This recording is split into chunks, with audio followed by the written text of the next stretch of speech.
Hello, this is Dave. Today I want to talk about what I consider to be the biggest lie of all.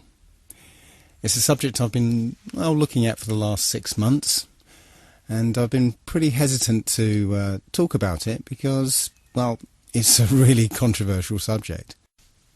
Now, I stumbled across this completely by accident. I was researching something on a totally unrelated topic and happened to see an intriguing sounding video.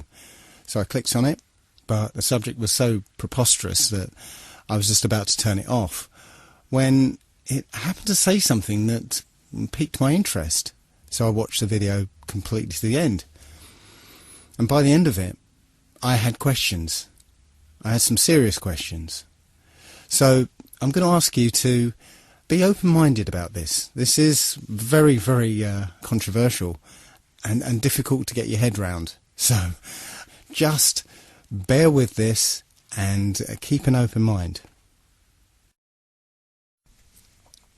So, in order to determine the truth, I'm going to be using a few principles here. The first of which is the scientific method, something that the scientific community doesn't seem to use these days. But the scientific method is where a theory or opinion is put forward that matches what we observe.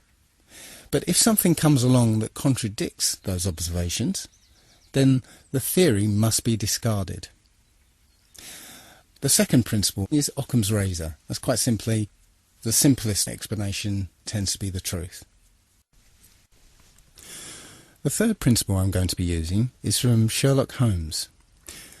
When the impossible has been eliminated, whatever is left, however improbable, must be the truth.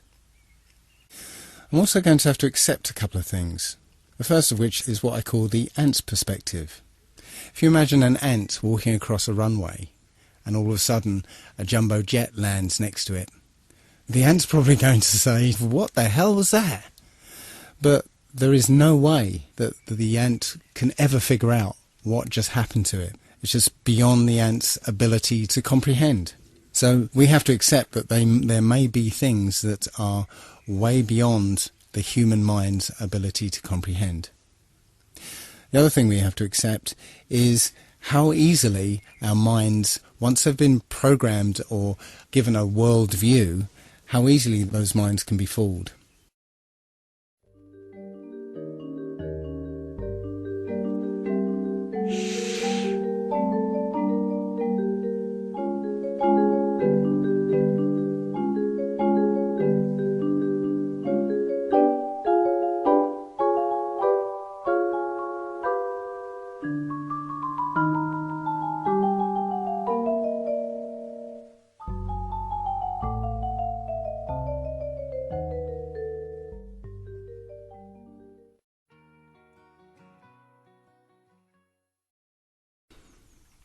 You started watching that video with a certain worldview. After all, you know what a room looks like. But those preconceptions caused you to ignore some of the subtle cues that would have given the game away, such as the black rectangle underneath the chair, or the difference in colour between the cups, or even the strange angles of the picture on the wall. You believed a visual lie because your worldview was so powerful that it blinded you to any evidence that contradicted it. The other thing I'd like to mention at this point is how easily we can be fooled by two-dimensional imagery. We've been trained and conditioned to suspend disbelief when we see certain two-dimensional imagery, such as photographs. A photograph is not reality. It's a photograph. And photographs can be altered and manipulated. Video is not reality. And here's some examples of that.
Pretty realistic stuff. Point is, you can't automatically trust any two-dimensional imagery or media that's presented to you by the establishment. So let's get down to it then, shall we? This is apparently the truth of our world.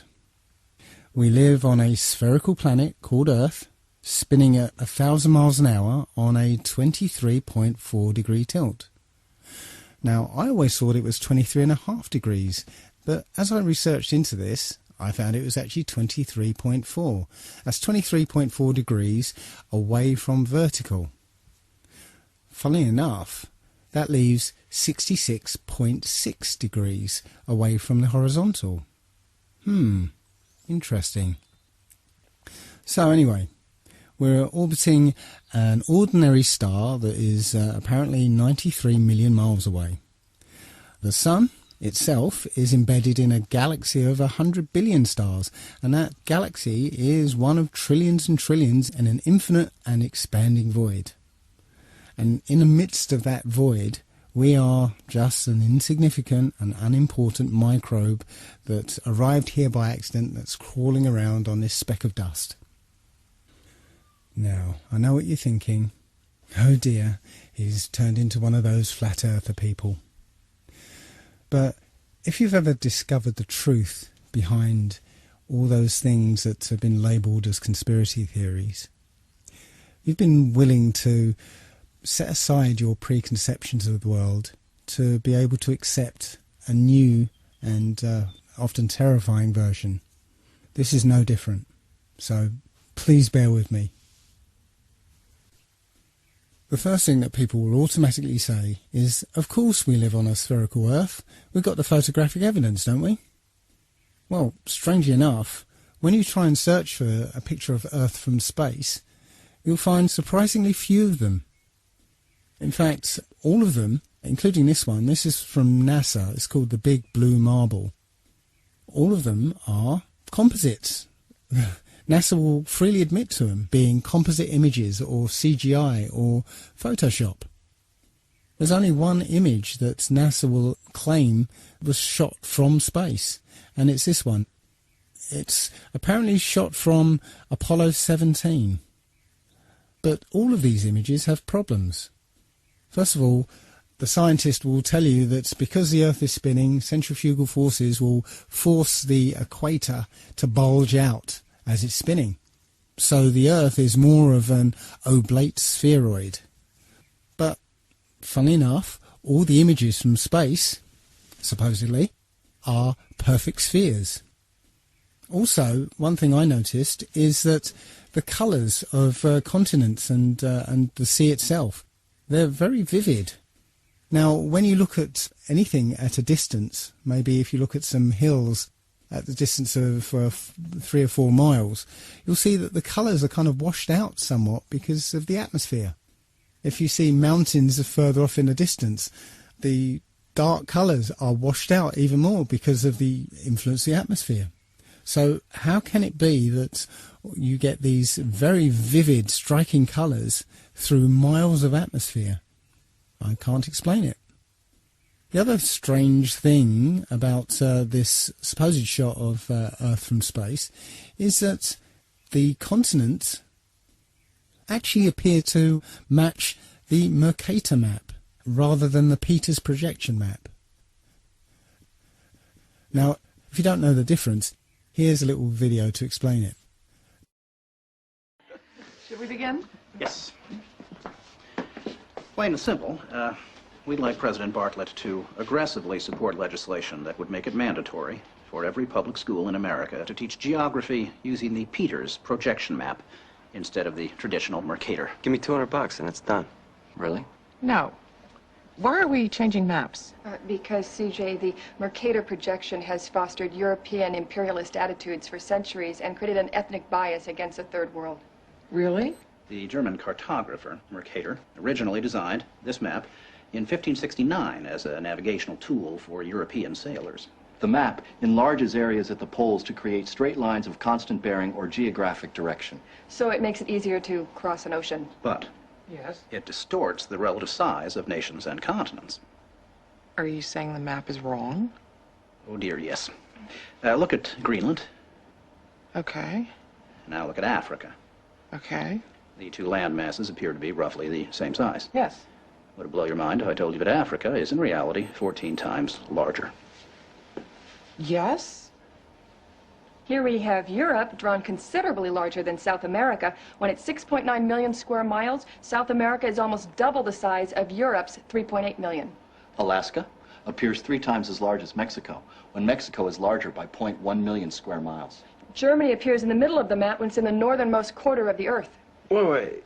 Relative size is one thing, but you're telling me that Germany isn't where we think it is? Nothing's where you think it is. Where is it? I'm glad you asked. The Peters projection. It has fidelity of axis. Fidelity of position. East-west lines are parallel and intersect north-south axes at right angles. What the hell is that? It's where you've been living this whole time. Should we continue? Uh-huh.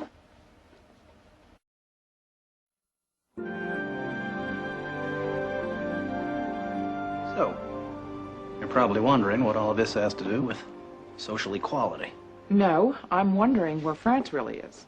Guys, we want to thank you very much for coming in. Hang on. We're going to finish this. Okay.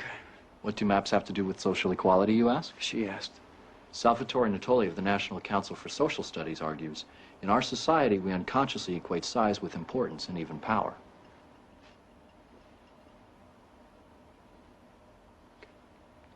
I'm going to check in on Toby. Go. These guys find Brigadoon on that map. You'll call me, right? Probably not. Okay. When third world countries are misrepresented, they're likely to be valued less. When Mercator maps exaggerate the importance of Western civilization, when the top of the map is given to the northern hemisphere and the bottom is given to the southern, then people will tend to adopt top and bottom attitudes. But wait, where else could you put the northern hemisphere but on the top? On the bottom. How? Like this. Yeah, but you can't do that. Why not? Because it's freaking me out. So the Mercator map was designed as a navigational aid, but the Peters projection map is a more accurate rendering of what the continents look like. So why then do all the images of Earth from space show the Mercator map? I guess that's because that's what we're used to. Even the one image that is claimed to be an actual photograph of Earth from space is called into question, simply because of a film that was released accidentally by NASA of Apollo 11 faking the very first picture of Earth from space. So let's have a look at that video. An old reel received by mistake.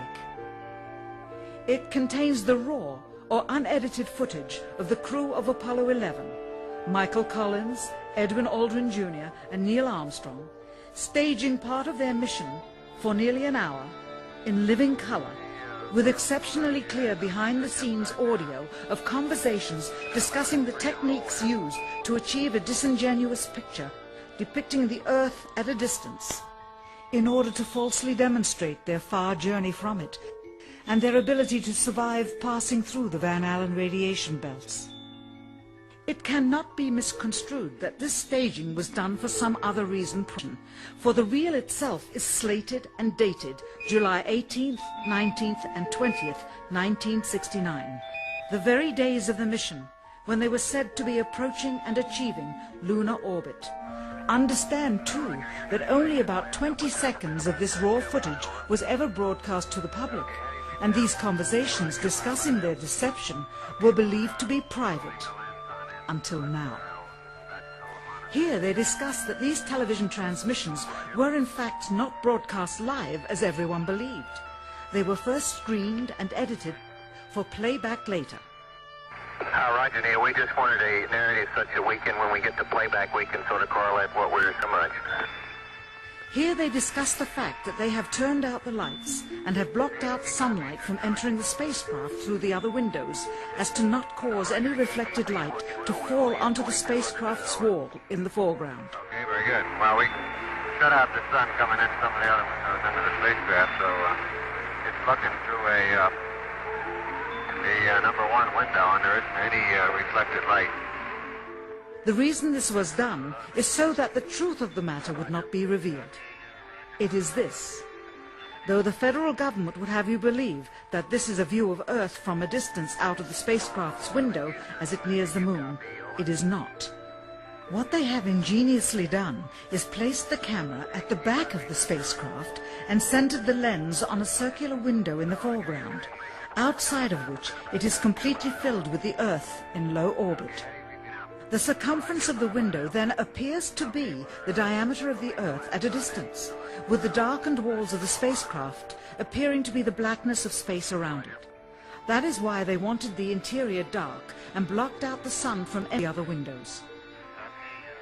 Here you can see the extruded window, probably 2 inches thick at the bottom. This is because the Earth's shine is coming in at a downward angle. It also causes the Earth to appear to be an irregularly shaped circle, for you are seeing the outside of the window at the bottom and the inside of the window at the top, which together form 2 different sized halves of a circle. Subsequently, this take was never used. As they perfected the shot, a crescent-shaped piece of black material was inset slightly into the window to create the illusion of the Earth's terminator line dividing night and day. It is uncannily convincing. During this segment, intended to be edited and played back later for the worldwide television audience, dated July 18, 1969, Neil Armstrong condemns himself as he states that he is 130,000 miles out, or halfway to the moon, as the NASA flight log also states on this date, when he is in reality in low Earth orbit of a few hundred miles. Roger, Houston, Apollo 11. Calling in from about 130,000 miles out. Here, during another segment, also intended to air after review, Neil Armstrong falsely explains to the viewers how the shot is attained by putting the camera's lens to the window's glass, as it would have to be if they were the claimed distance away from the Earth. We only have one window that has a view of the Earth, and it's filled up with the TV camera. If the window was completely filled up with a TV camera, as he stated, then an astronaut's arm would not be able to get between the camera and the window, as it obviously does here in this outtake. South America becomes invisible just off beyond the Terminator or inside the shadow. You can also notice how the astronaut operating the camera reacted to the mistake by attempting to pan away from it. Blue cab. See white bands of major cloud formations across the Earth. And This is a segment that they believed wasn't even being recorded, much less suitable for broadcast, for the lens was being zoomed out and the scene was being changed to that of an interior of the astronauts at work, and apparently the stop button popped back up on the recorder without notice. Here is the diffused work light that they used to see camera controls, but not throw light onto the spacecraft's wall. Here they remove part of the crescent insert.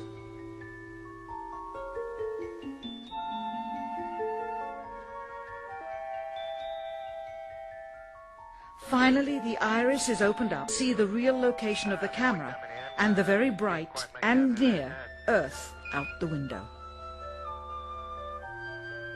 Here is the slate for the 19th of July, and the same shot of trickery on the 19th of July, and then the 20th, and the same misleading shot on the 20th.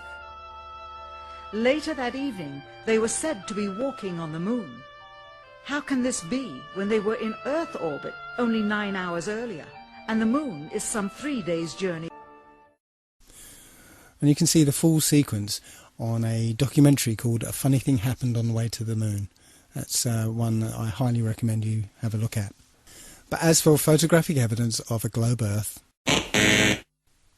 nope, it doesn't exist.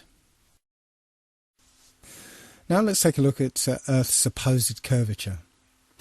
Many people point to Felix Baumgartner's recent record-breaking freefall jump and point to this picture in particular. It clearly shows a curvature of the Earth, but let's take a closer look at it. Well, it's quite obvious that a fisheye lens is used here. If you look at the shape of the capsule itself, those are usually built with fairly straight lines, and you can see the lines are very curved on the edge of this capsule.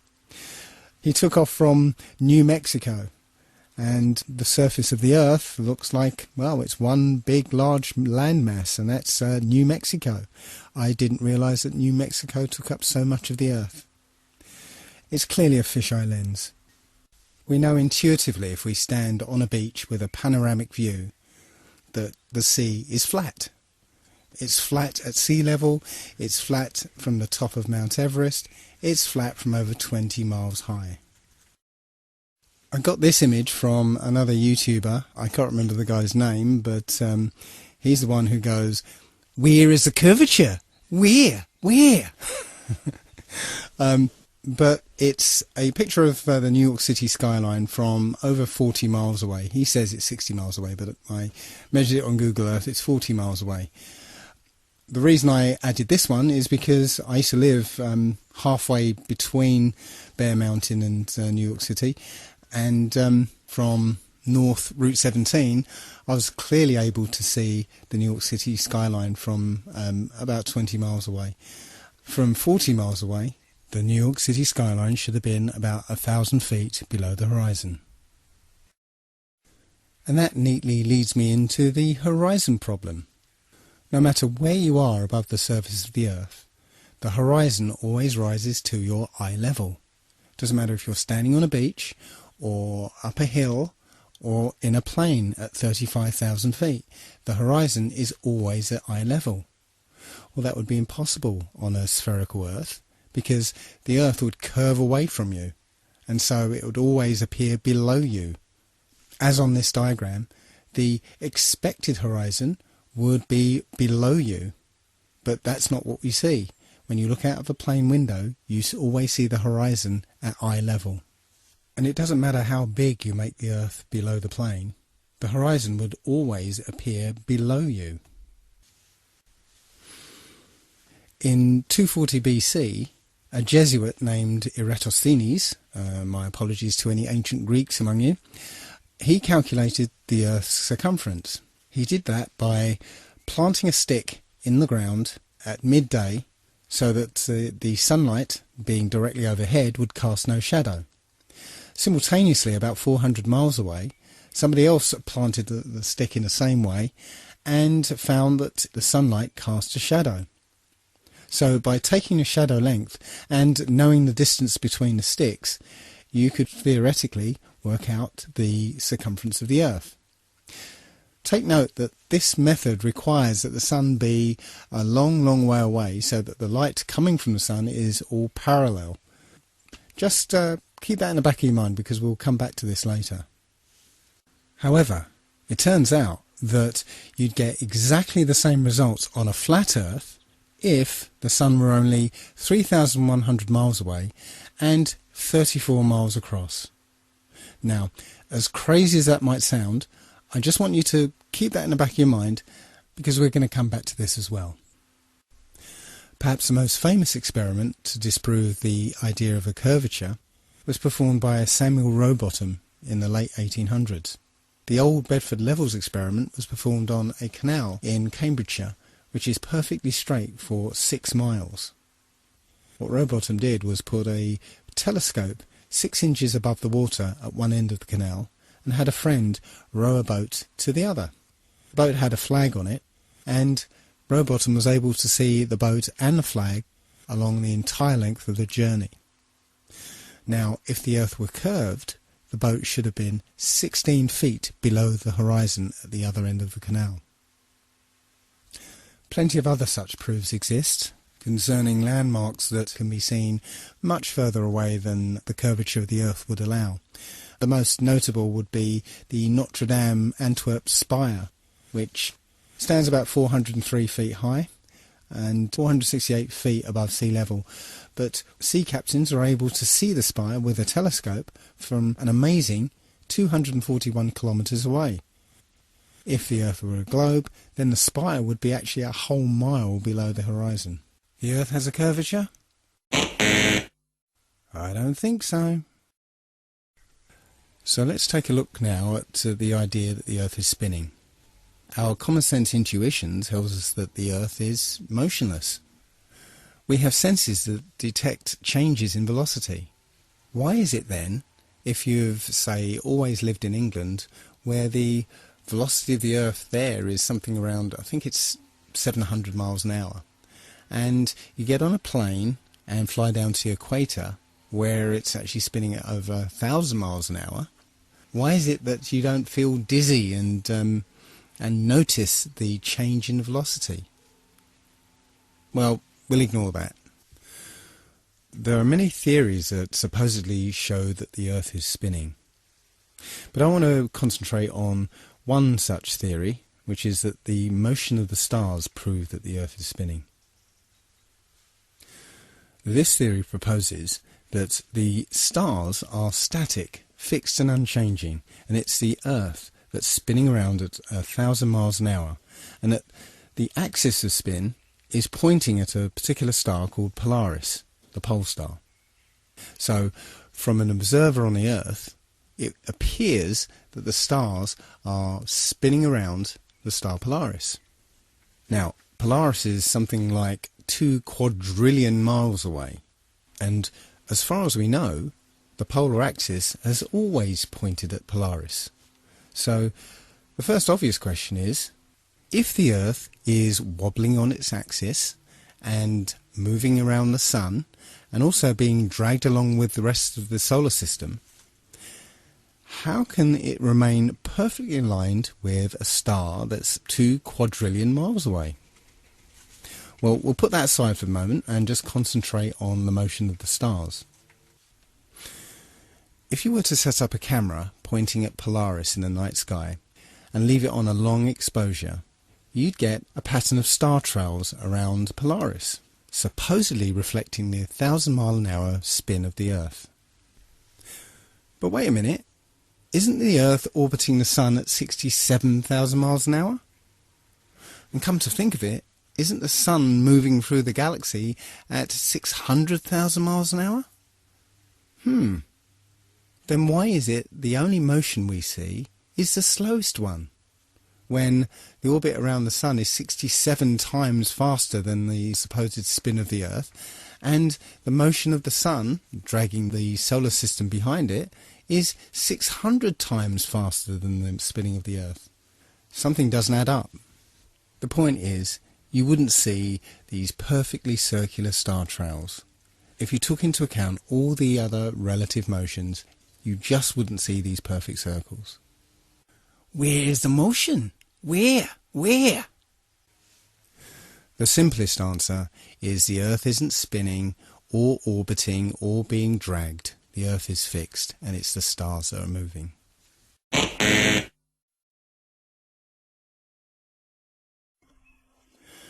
So now let's turn our attention to the Sun.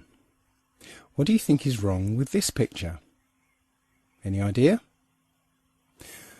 Well, take a look at the angle of the rays. If the Sun was 93 million miles away, as I show in this diagram, well, actually I can't really show 93 million miles to scale here, because if it was, the Earth would be probably in the next town. Point is that at that kind of distance, all the light rays from the Sun would be parallel near enough. And, if you recall, Eratosthenes' calculation of the circumference of the Earth actually depends on the light being parallel from the Sun. So, when the light shines through broken cloud, it would hit the ground parallel rather than at this kind of angle. So, if you're able to measure the angle of these sun rays, you can basically, with a bit of simple geometry, figure out exactly how high the Sun is. And that turns out to be about 3,100 miles. And if you were going to try and hide this information, that the Sun is actually very close, perhaps you'd encode it in symbol. Does this look familiar? There are quite a few videos like this one, where people send up their video cameras on weather balloons. One thing to note is where you can see a hot spot on the clouds directly under the sun, like here. You see it? Directly under the sun is a hot spot. Now, that would be impossible if the sun was 93 million miles away. But also note how the sun appears to move with the Earth. As the camera rocks about, you'll see the sun moving around with the Earth. Now again, if the sun was 93 million miles away, you wouldn't see that. Just like if you were on a speeding train, the trees next to the track will whiz past you, but the mountains in the distance would, well, they'd hardly move. And if the sun was behind those mountains, the sun wouldn't move at all. So just like in this diagram, you can see there's a sun a long, long way off and a sun that's directly above the kind of landscape. And as the camera is simulated to move here, you can see that the closer sun is moving with the simulated Earth here. But the one further away moves as if it was further away. You can see it hardly moves in relation to the Earth. Again, that's not what we see in these videos. The sun appears to be directly above the flat Earth. In the flat Earth model, the sun rotates around us and only appears to rise and set because of the way our vision works. We see in perspective. That is, the horizon is at our eye level, and as things recede from us, they tend to converge to the centre of that horizon line, to a place that's known as the vanishing point. Just as if you were standing at the end of a very long corridor, you would see that the walls would appear to converge. The floor would appear to rise up to meet the horizon, and the ceiling would also appear to move downwards.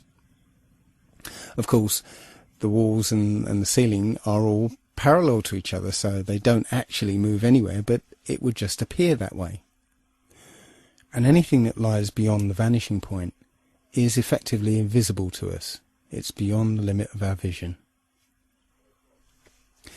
The clouds in this picture are all at the same height, but the further they are away from you, the lower down in the sky they appear to be.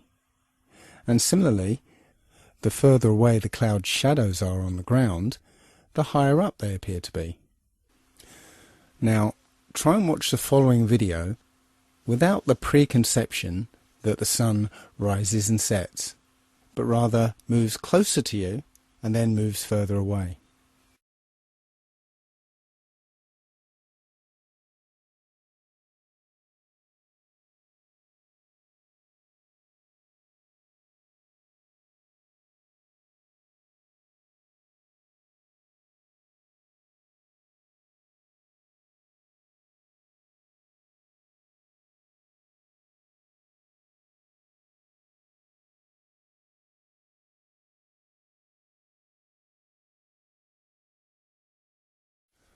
I'm afraid I can no longer take the idea that the sun is 93 million miles away very seriously at all.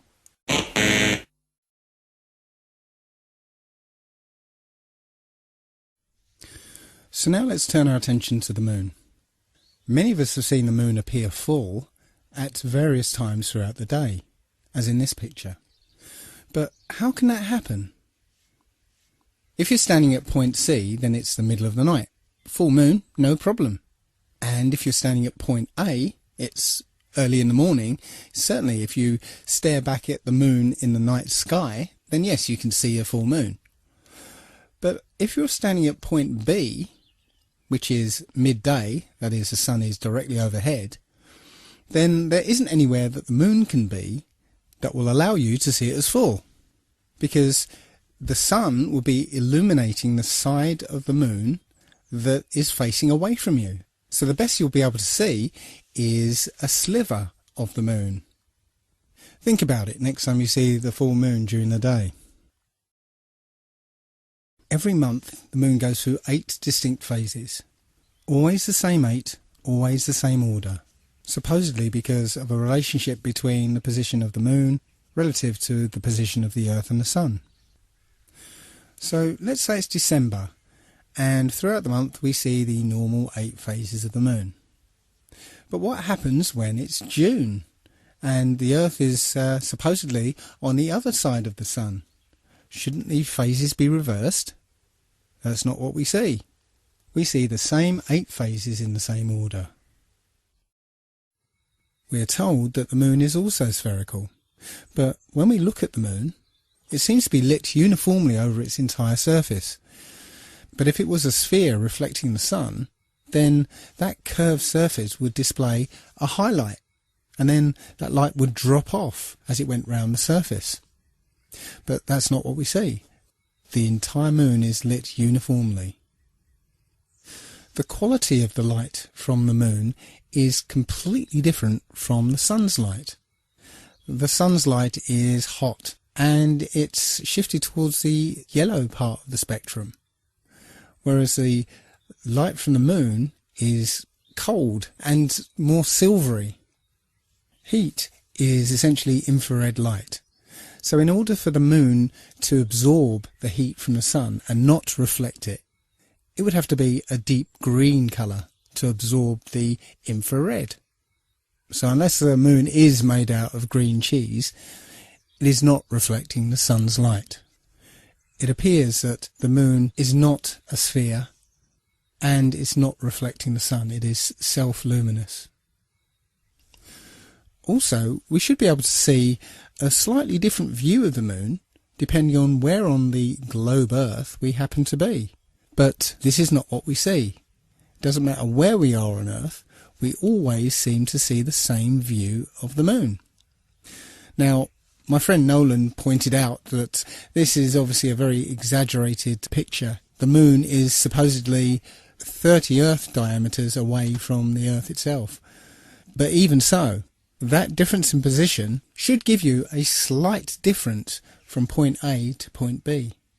But again, that's not what we see. So apparently the moon is 238,000 miles away. But if you just put that aside for a second and just look at the moon, perhaps you'll notice this. In this example, only the clouds close to the moon are lit up, not the clouds further away. That indicates that the moon is much, much closer than we've been told. Because if the moon were 238,000 miles away, then all the clouds should be illuminated, not just the ones closest to it. And here's an example of a schoolboy mistake. This is a famous picture from Apollo 8, which is entitled Earthrise. It was taken from above the moon's surface, looking back at the Earth. The only problem is, the Earth appears the same size as the moon appears from the Earth. But the Earth is 4 times the size of the moon. So it should have looked like this. Somebody screwed up. Now, there will be some people who still think we went to the moon. I can't believe that there are still people who think that 1969 technology went over 400,000 miles, managed to navigate to the moon using computers that were orders of magnitude less powerful than the first iPhone, passing through the immensely hazardous Van Allen radiation belts, which, by the way, NASA cannot figure out how to get through today, somehow landed on the moon, spent a delightful few days planting flags, playing golf, riding around on dune buggies, and then took off, or rather levitated off the lunar surface, only briefly nipping back to pick up the person operating the camera, and returned safely. And not just once, but 7 times.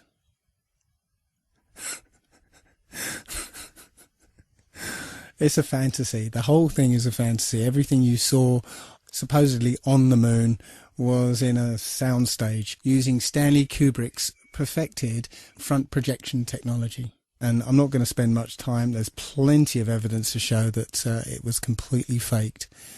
It was complete fantasy.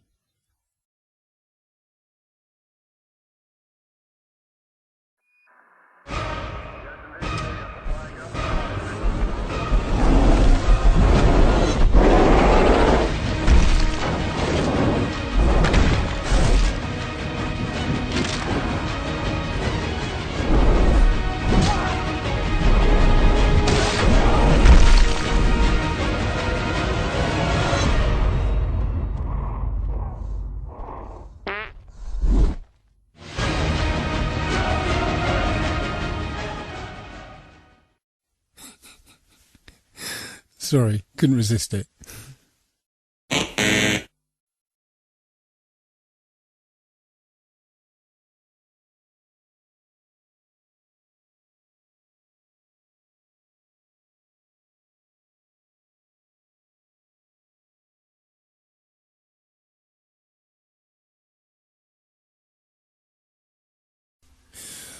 So, despite the Apollo moon hoax, there are people who still believe that man is in space, and we have all sorts of space vehicles and satellites and space stations up there. It's time to have a look at the space shuttle. So, let's take a look at a typical shuttle launch. T-minus 17 seconds and count. 15, 12, 11, 10, 9, 8, 7, 6,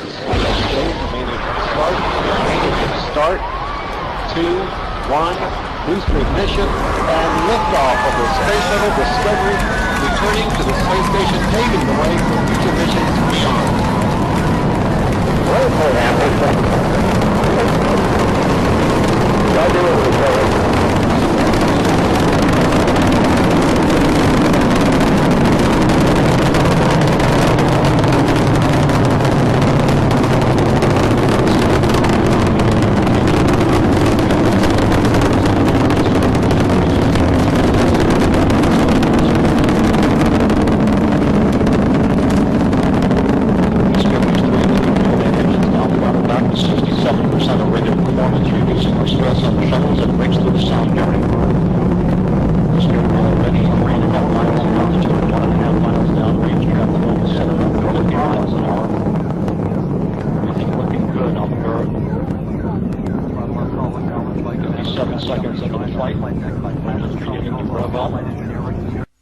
Now, I'd like to stop it there for a moment because I'd like to draw your attention to the shuttle's trajectory.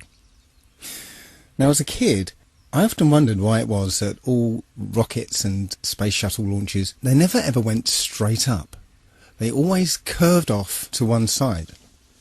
Now, I remember being told at the time that it's because the Earth is spinning and the rocket is actually still going straight up, but from our point of view, we're just spinning away from it, so it looks curved.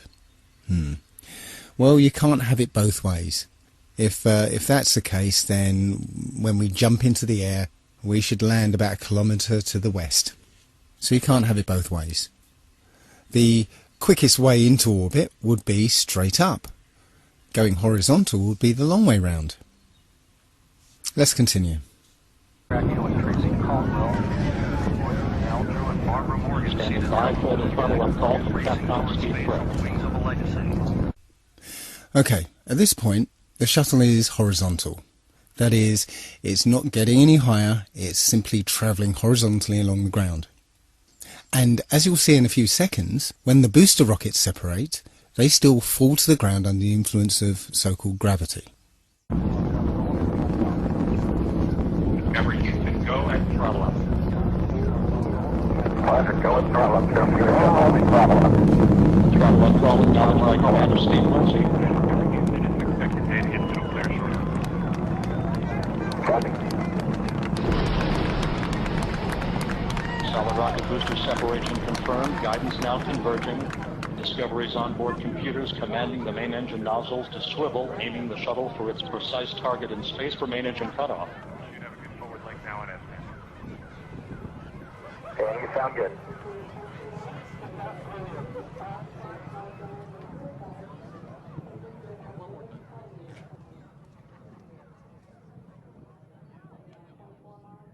Discovery Houston, negative return.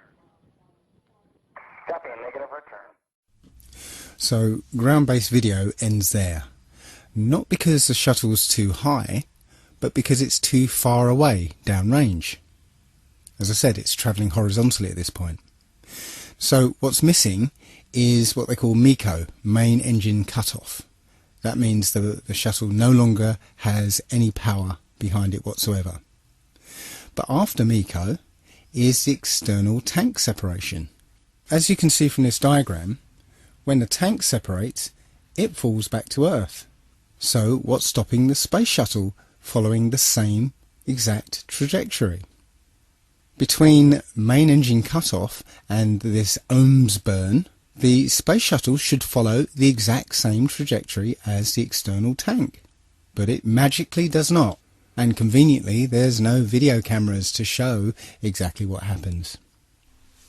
The point here is that at external tank separation, both the shuttle and the external tank are subject to this so-called force of gravity. Neither the shuttle or the external tank are in space. And yet they want us to believe that there is an orbital manoeuvring system which is capable of blasting the shuttle from this point, which is still in the Earth's atmosphere, into orbit. Well, the clue is in the name of the thing. Orbital manoeuvring system, not orbital insertion system. Where's the fuel for this? There isn't an external tank anymore, so there isn't enough fuel to blast this shuttle into orbit, even from this height. And on the subject of height, where does space actually begin? In this shot, the space shuttle is supposedly in space, because the cargo bay doors are open. But you can see the features on the ground in great detail. In fact, you'd be hard-pressed to see such detail from a passenger jet at 35,000 feet. Look, you can see roads and rivers and individual fields. Anyway, once the shuttle's completed its mission, it's now a glider. So let's have a look at a video of a glider landing.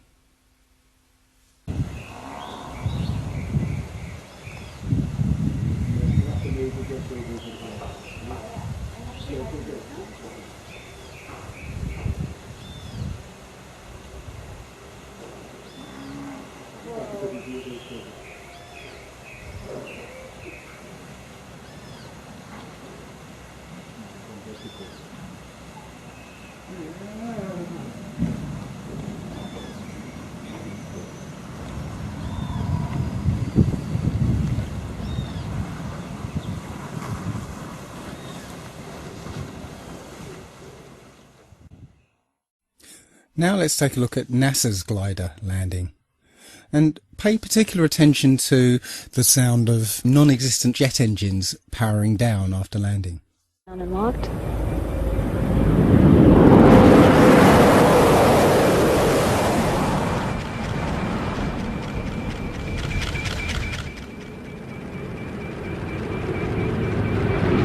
Main gear touchdown.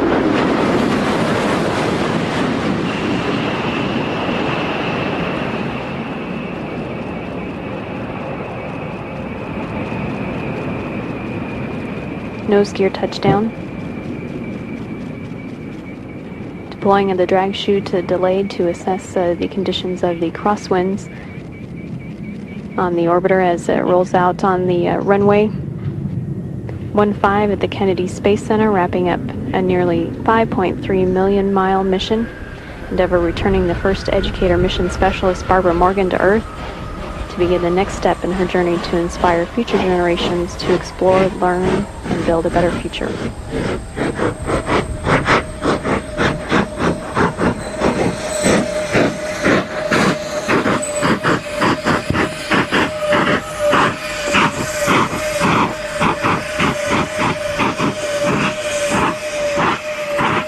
Houston, Endeavour, wheel stop.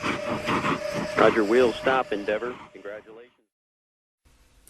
Undoubtedly, the nice woman from NASA, employed to state the bleeding obvious, is there to distract you from the fact that it's a bloody jet plane, tarted up to look like a space shuttle. It's not a glider at all. You can clearly hear the jet engines powering down. When you look at the back of the space shuttle, you can see two odd-shaped pods. These are supposedly the orbital manoeuvring system. On the front of these pods are two odd-shaped holes. Why would a rocket engine need some kind of air intake? Wouldn't it be dangerous to put such air intakes on the back of a shuttle, which on takeoff is going over 10,000 miles an hour? Wouldn't they just rip right off? Very strange. No, these holes are precisely what you'd have if you wanted to hide an air intake to a jet engine. So here's a conspiracy theory. If I was on the receiving end of upwards of 200 billion of taxpayers' money, perhaps this is what I would do. I'd spend a few million on some of what they call hero models. Space shuttle mock-ups that look the part, have lots of flashing lights and computer screens and stuff, but are not flyable. They'll end up collecting dust in museums anyway. Then I would have a few mock-ups that I would fly into space, but really would basically fly out of sight and ditch in the sea, getting destroyed in the process. Then I would spend a few million, perhaps even $1 billion, let's give the taxpayers their money's worth. Perhaps I'll spend $1 billion or so on developing a plane that looks like the space shuttle. There you go, job done. No refunds. So let's change the launch profile of the space shuttle for my new classified one. We have a remote controlled, full-size mock-up, basically nothing inside, just an empty shell. That's flown up on remote control, on essentially a big firework. Everything acts as normal, the booster rockets detach as normal, but when we get to the external tank separation, that doesn't actually happen. What actually happens is the tank and the shuttle fall back to Earth, where they ditch in the sea and get destroyed in the process. After the mission's complete, a space shuttle plane takes off from an undisclosed location and lands at an Air Force base in front of the TV cameras. Simple. Don't be ridiculous, Dave. You couldn't fake something like that. There'd be too many people involved, and the truth is bound to get out. Blam, blam, blam, blam, blam. The best example of space shuttle fakery is the Challenger disaster. In 1986, the shuttle Challenger exploded about 74 seconds after takeoff, killing all 7 astronauts inside.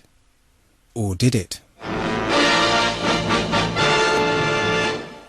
It turns out that 6 of the 7 are still alive and kicking today. Ellison Onizuka claims to be his identical twin brother, Claude. Yeah, I've got an identical twin brother, Claude, too.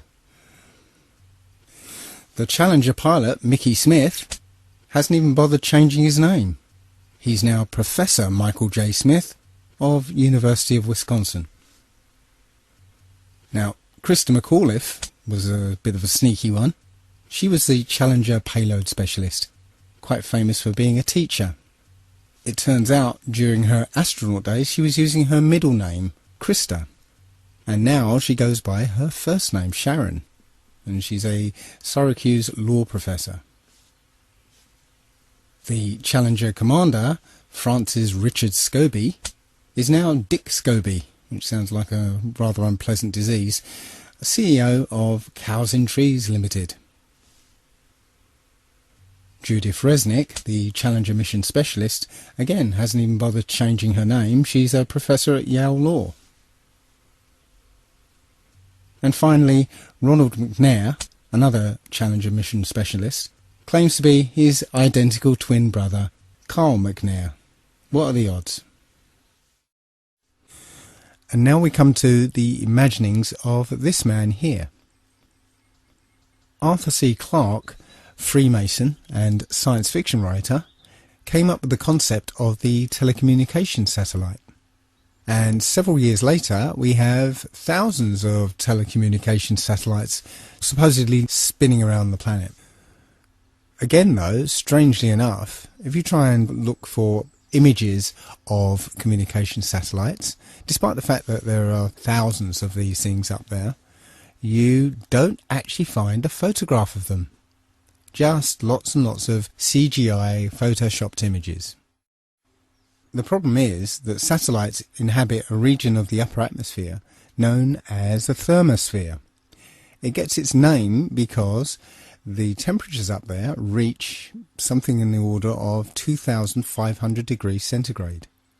This is a source of some confusion. Although Wikipedia says that it reaches such high temperatures, it also says, paradoxically, that you wouldn't actually feel the heat because there's not enough air molecules up there to heat you up. Yeah, right. Doesn't quite work like that. The vacuum of space is actually a perfect insulator, which is why we use a vacuum barrier in thermos flasks. The heat from the inside cannot be conducted or convected to the outside. The sun's radiation does not actually heat space up. As I said, the vacuum is a perfect insulator. The sun's radiation traverses space until it hits some object. And when it does, that object absorbs the heat and the temperature rises and keeps rising. And without an atmosphere to conduct or convect the heat away, the temperature will rise up to and over 2,500 degrees. So the Hubble telescope, for instance, would look something like this. All the satellites and the Space Shuttle and the International Space Station, they would all be molten slabs of metal spinning around in orbit. But let's put that aside for a moment. There are supposedly between 25,000 and 50,000 satellites in orbit. But let's have a look at some videos supposedly from the International Space Station.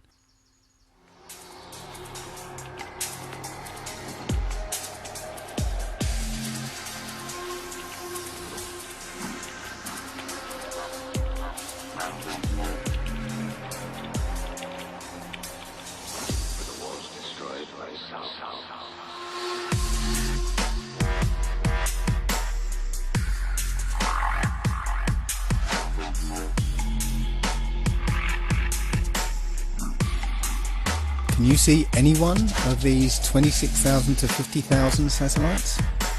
I can't.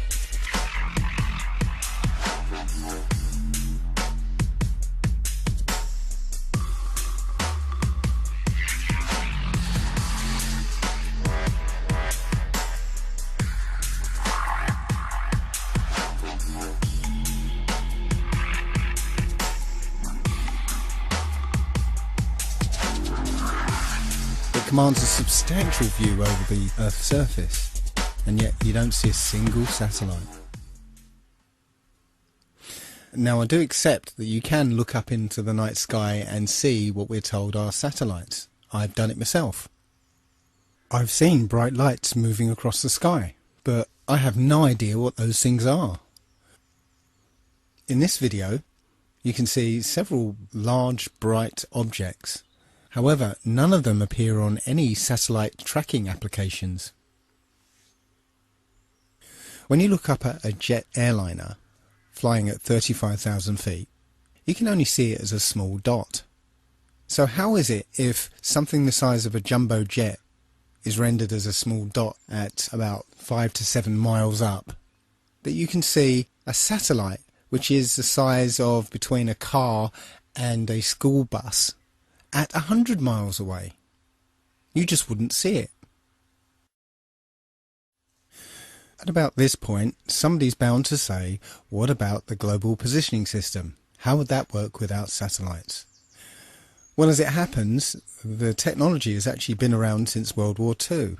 There are actually two systems, one called LORAN and another called Decca. Those were navigation systems based on radio triangulation. Now, the GPS systems that we're used to now are basically the same systems, just improved with a new computer interface. Similarly, the international telephone traffic that's supposedly handled by satellites are handled by undersea fibre optic cables. Shortwave radio can also span large distances and also be bounced off the ionosphere. So, in the absence of any hard physical evidence, I submit that satellites are just a work of fiction and another way that NASA and the US military managed to con the American public out of billions of dollars. So let's turn our attention to the International Space Station. This is one of those occasions where we can't really trust two-dimensional media, because all we have is images and video that supposedly prove that there's an International Space Station up there and it's been manned since 1999. One of the most visible indications that there are people up in space inside the International Space Station is that they're in zero gravity. However, NASA has an aircraft known as the Vomit Comet, And when this aircraft takes a certain flight path, the people inside feel weightlessness.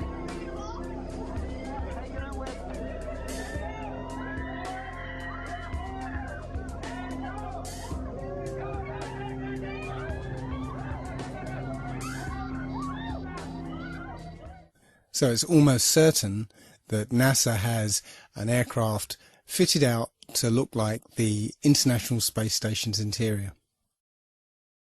Now take a look at this. Hello, Katie. Notice how suddenly as she starts to wave, she floats out of control.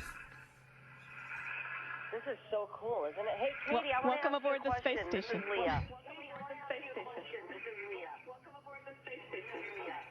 Look at this. Wow. The same thing happens here. As the plane starts its zero-G dive, the people start to spontaneously float upwards. The other problem with this technique is that this aircraft can only simulate zero gravity in 45-second to a minute bursts. So NASA employs many little tricks here to simulate weightlessness. None of their footage is live, it's all pre-recorded and edited, so plenty of scope there to use some of the cinematic tricks that we're used to, like harnesses and wires that are edited out later with CGI. But here we can see one of the tricks they use to maintain continuity between periods of weightlessness. Take a look at this woman's hair. Doesn't it look a bit strange to you? Look how it seems to spring back into place. We're led to believe that this is an effect of weightlessness, that the hair will just sort of float around. But it doesn't quite seem natural, does it? Here's video from the vomit comet again. Watch the way this woman's hair flows as she moves.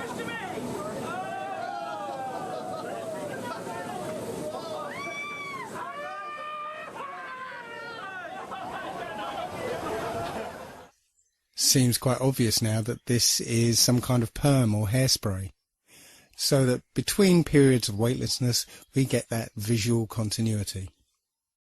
Now there are plenty of examples of these gravitational anomalies, but I'm not going to spend too much time on it. I just wanted to show that all these things that you can see from NASA can be simulated and CGI'd up for your benefit.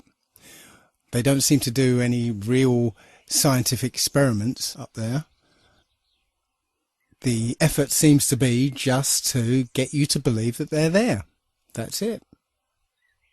There are also plenty of anomalies when you look at spacewalks.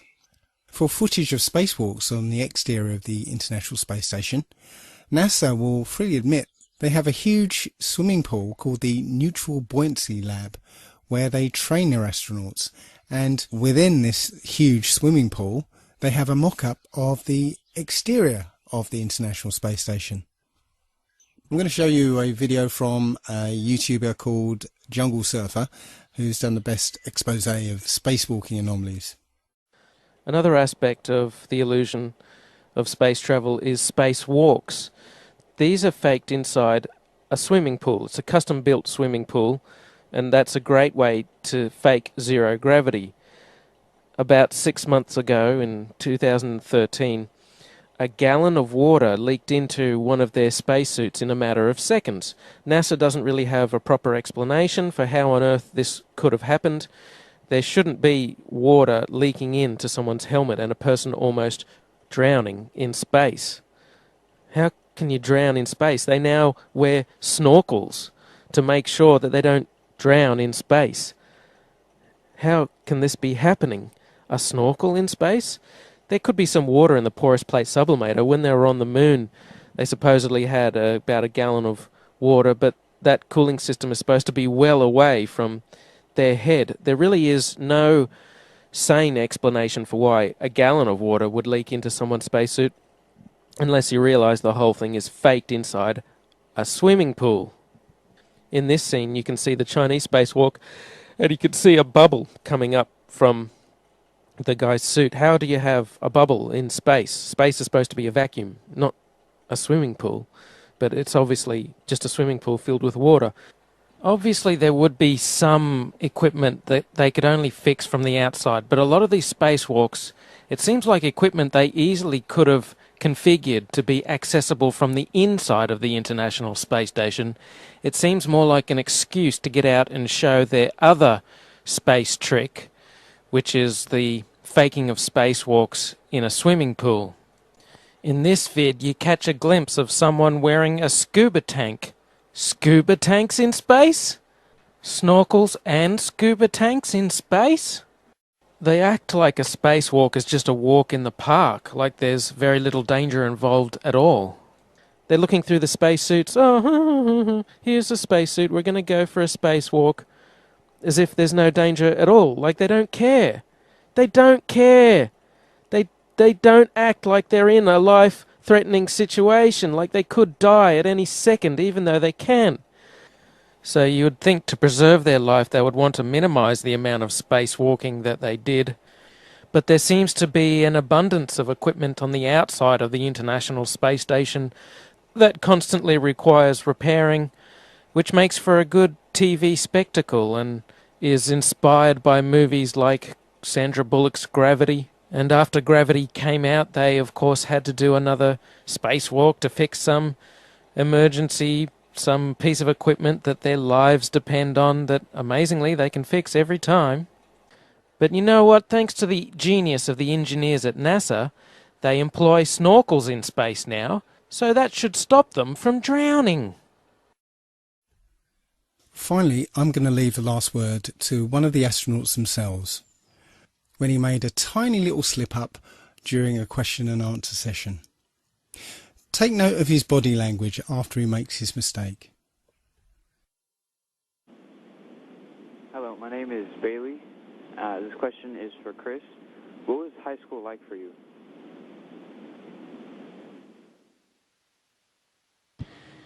Well, it was the 1980s, so the music was different, the hairstyle was different, the clothes we wore were different than today, but probably in 5 or 10 years it'll be the same. And in school, I was just like you, probably all of you there. I tried my best. I didn't always succeed, didn't always do well, but I put my best effort into school. Math and science were kind of my favorite subject. I didn't really like English and reading too much, but I've since grown out of that, and I enjoy reading now. And I played a lot of sports. And all of that happened in a little town called York, Maine, across the United States from where we're talking to you right now. Whoops. Called York, Maine, across the United States from where we're talking to you right now. Hello, my name is Steve Owen. I'm a teacher here at Riverside Prep. I'd like to ask you about the stress associated with the long periods in the space station. I'd like to ask Karen, what is the training that you get to cope with that stress and related psychological issues?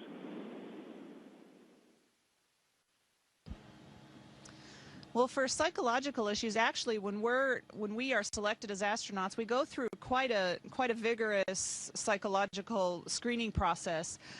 You certainly don't want somebody who comes up here and has a breakdown or is claustrophobic. But also, we have, well, like Chris's background as a Navy SEAL and Luca's background as a test pilot clearly prepare them for high-stress situations. I could also argue that going through the process of getting a PhD can be a high-stress thing as well. And so, generally, when people get to the point where they're applying for this job, they've been through several things in their life that are high stress and have proven that they can handle. Humans in space? I'm not even sure there is such a thing as space anymore. So, could the Earth really be flat? Most people, when they think of a flat Earth, immediately think, what happens when you get to the edge? Well, the flat Earth model is a flat circular disk with a north magnetic pole in the centre, and all the continents are laid out around it. On the edge of this disk is a wall of ice, and we call it Antarctica. There is no South Pole. That's why you can't fall off the flat Earth. The wall of ice keeps the oceans in and stops you from reaching the edge. Strangely enough, the only other place that this model is used is in the United Nations logo. Looks like they know something that we don't. As you can see on the UN logo, the flat Earth map is overlaid with a grid. And that grid divides the Earth into 33 sections. And also, there's no Antarctica on this map. It's almost as if that grid were like bars, like a cell, locking us away from Antarctica, which is precisely what they're doing. The United Nations countries are all signatories to the Antarctica Treaty, which basically bans anybody from going to Antarctica. And if there's any absolute proof of either the globe Earth or the flat one, then I believe the answers would be in Antarctica. But before we examine Antarctica, I'd like to take a look at flights in the Southern Hemisphere. Now, this information came to me through Mark Sargent and his Flat Earth Clues. A lot of people say that Mark is a shill. I communicated with him over email. He seemed like a decent bloke. So I'm not going to say he's a shill. He has his ideas, his views, his perspectives, as I have mine, and everybody else has theirs. So I'm not going to say he's a shill. But nonetheless, his Flat Earth Clues were very well done, and I got a lot out of them. So thank you, Mark. The crux of this issue is the lack of direct flights in the Southern Hemisphere. I took a look at some of these flights and particularly focused on flights from Cape Town to Auckland, New Zealand. Generally, flights in the Southern Hemisphere tend to be indirect with one or more connections and lengthy layovers. Such is the case with this one from Cape Town to Auckland. This flight came out around about 37 hours with a connecting flight in Dubai. Now if you look on a map, Cape Town to Auckland is a straight shot across the Indian Ocean, 7,310 miles. That should take about 12 hours. But in this case, we're taking thousands of miles north to Dubai, then back down south to Melbourne, and then across to Auckland. It doesn't make any sense. Until, that is, you look at it on the Flat Earth model. Now you can see it's a straight line from Cape Town to Dubai to Melbourne. And the distance is more like 16,000 miles. So the total journey time of 37 hours is there to hide the fact that your actual flight time is 26 hours rather than 11 or 12. Now, I did find one direct flight operated by Qantas, but who knows? The flight was 14 hours long, but does that flight actually exist? I don't know. Short of booking that flight and flying it, I wouldn't know. But it strikes me that you could advertise such a flight, price it beyond the reach of most people, and cancel it for anybody who does take it. But that's just speculation. Now, the GPS system would obviously show up any anomalies in the flight plan, but it seems they've found a very simple way of getting around that problem, and that is switching off GPS tracking for all flights in the Southern Hemisphere. Now, this is an image from Flight Tracker, and you can see straight off that in the Northern Hemisphere you'll see planes over the ocean, but there are none in the Southern Hemisphere. Now, I spent some time looking at it on flighttracker.com, and I actually verified this information, but I couldn't capture the data on my computer. So here's a video of planes disappearing and reappearing off the tracking systems. So hey guys, I'm on planefinder.net. I'm tracking airplanes in the Southern Hemisphere, trying to do some research to verify or debunk this flat Earth guy. And what he said is that airplanes disappear in the South Atlantic near the, in the Southern Hemisphere when they fly over oceans. And it's true. I was tracking a British Airways flight from Buenos Aires to London, and I was tracking, and then it disappeared. And then I clicked on this plane right here, Qatar.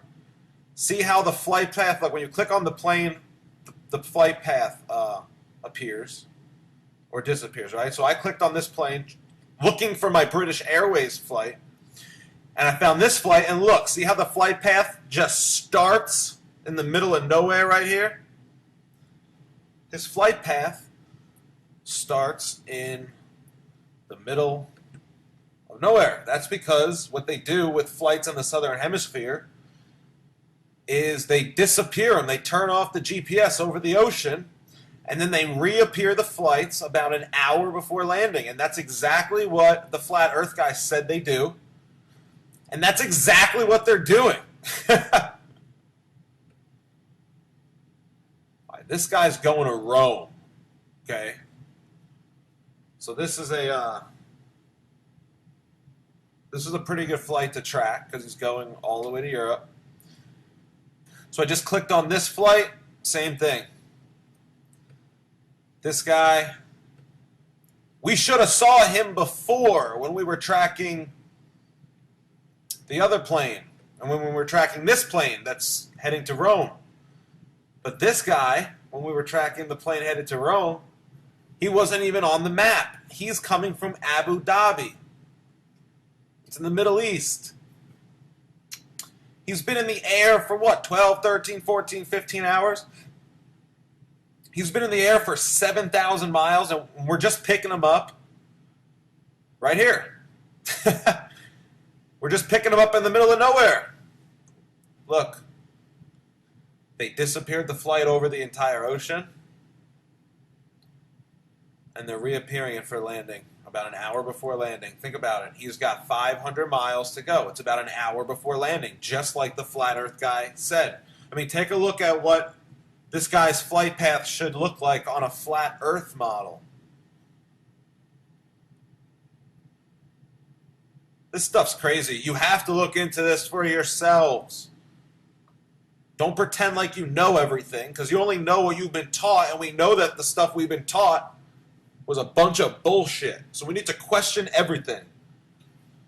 Question everything, but don't believe everything. Question everything. There's a big difference. Now, I know a lot of this evidence seems circumstantial, but there are many flights in the southern hemisphere that have stopovers in seemingly nonsensical places that only make sense on a flat Earth. Santiago, Chile to Auckland, for instance, stops over in Los Angeles. Nonsensical on a globe makes perfect sense on a flat Earth. And the only way to verify these flight paths just happens to be switched off for all southern hemisphere flights. Circumstantial, I'll grant you, but compelling nonetheless. So let's take a close look at Antarctica. The first thing you'd encounter when you reached Antarctica would be a 200-foot wall of ice, followed by 300 miles of Antarctic desert. No life, no vegetation, and temperatures that drop to minus 100 degrees centigrade. And if you manage to survive that, then you encounter a mountain range 2 miles high. Those mountains are called the Rockefeller Mountains, and at the top is the Rockefeller Plateau. Interesting. And beyond that, nobody knows what's there. Apart from maybe one man, Richard E. Byrd. Admiral Byrd led 3 expeditions down to Antarctica. Now, the last 2 weren't just expeditions, they were military operations. Operation High Jump and Operation Deep Freeze. And here's Admiral Byrd explaining what he found down there. Admiral Byrd, our guest tonight, is not only our greatest living explorer, but he's been an inspiration to countless Americans. Admiral Byrd, you've been to both the North Pole and the South Pole. Is there any unexplored land left on this Earth? Yes, there is. But strangely enough, there's left in the world today an area as big as the United States that's never been seen by a human being. And that's beyond the pole on the other side of the South Pole from Middle America. And I think it's quite astonishing that there should be an area as big as that unexplored. That's a tremendous So challenge. there's a lot of adventure left down at the bottom of the world. Why this interest in the bottom of the world? Nobody living down there, is there? It happens to be an untouched reservoir of natural resources. What are they? What are the natural resources there? Well, we've found enough of coal within 180 miles of the South Pole in a great ridge of mountains. It's not covered with snow, enough to supply the whole world for quite a while. Well, that's the coal. Now, there's evidence of many other minerals. We are pretty sure there's oil. Now, that coal shows the bottom of the well. Now, by far the coldest spot in the world. Where that coal is gets 100 below zero in the winter. Well, it was once tropical. So we think there's oil there, and there's evidence, probably uranium there. As I said, it's the most peaceful place in the world, but I don't think it will be for long because of this intense interest on the part of other nations and this nation. So I'm willing to say to you that there will be a number of expeditions that will follow, I think, year after year. Immediately after Admiral Byrd's last expedition, the Antarctic Treaty was signed and nobody was allowed to go there. Bearing in mind all the mineral resources, unlimited coal, unlimited oil, uranium, and an entire continent the size of North America lying unexplored. Now, we're talking about countries who burn down rainforests without batting an eyelid, or put up drilling rigs at the merest sniff of oil, or destroy pristine countryside to build fracking wells. Do you think for one moment any of these countries or corporations will leave all that untapped wealth unexploited? Something doesn't ring true. Now, I don't know for sure that we live on a flat earth, but I do know that we're not clinging onto the surface of a ball. And now let's look at the how and why. How have they managed to pull this off? Well, indoctrination since childhood. There's pretty much a globe in every classroom, and it's just a given that the world is a sphere. Even our language reflects it. Global finance and around the globe. And when we're taught things in childhood and everything we look at supports that view, then we rarely go back and re-examine it. But far and away the main basis of our belief is the supposed history of our scientific endeavour. What most people don't realise is that all the characters in this story are all actors in the same club. As George Carlin put it, it's a big club and you're not in it. Ptolemy, who first put forward the heliocentric model, was acknowledged as the first Mason. Copernicus was a Jesuit priest. Sir Isaac Newton was a Freemason. All the astronauts are Freemasons. So you can see how this lie could work if all these celebrated people are telling the same story. Another way we're programmed is by centralized and complete control over space information and access to space. That control is held by the space agencies around the world, NASA and RASA and the European Space Agency. It turns out that NASA is essentially composed of Nazis. Look up Operation Paperclip. NASA was actually formed from Nazi scientists transplanted to America after the war. I need not remind most people that the Nazi approach to propaganda is if you tell a lie big enough and keep repeating it, people will eventually come to believe it. And finally, we've had decades of programming through entertainment media, over 100 years of science fiction books and stories and television programs and films. I must admit to being a science fiction fan myself. I grew up watching Star Trek, Star Wars, Babylon 5, Battlestar Galactica, watching films like 2001, 2010. I truly believed that our future lay in space. I saw an exciting future for mankind, moon bases, Mars bases, interstellar travel. But now I sincerely doubt there is any such thing as space. It turns out that the Bible had a very clear conception of what the Earth and the universe looks like. And that matches the flat Earth model more than it does the globe. And that only leaves why. Why have they done this? What's the point of this grand deception?